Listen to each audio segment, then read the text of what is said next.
அடுத்த நொடியே செந்தமிழன் சீமான் அவர்கள் உடனடியாக தன்னுடைய அலைபேசி எடுத்து மாவட்ட செயலாளரை அழைத்து, தம்பி, இந்த மாதிரி அருந்ததியர் அமைப்புகள் வீட்டுமனை பட்டா கேட்டு போராடிட்டு இருக்காங்க. 1 மாதமாக போராடுகிறார்கள்.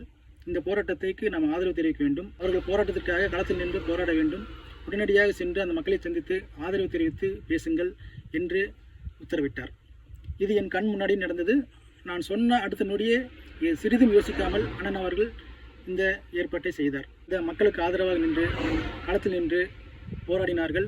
அண்ணன் சீமான் அவர்கள் களத்தில் குதித்து விட்டார் என்று தெரிந்தவுடன் உடனடியாக அடுத்த 2 நாட்களில் அந்த அருந்ததிய குடும்பங்களுக்கு வீட்டுமனை பட்டா தமிழ்நாடு அரசு வழங்கியது. அந்த போராட்டம் வெற்றி பெற்றது. அருந்ததியர் மக்கள் என்பதற்காக அண்ணன் சீமான் அவர்கள் போராட தயங்கவில்லை. எந்த தயக்கமும் இல்லை. அவர்கள் மனிதநேயம் என்ற அடிப்படையில் மட்டுமே இந்த நிகழ்வை முன்னெடுத்து நடத்தினார்.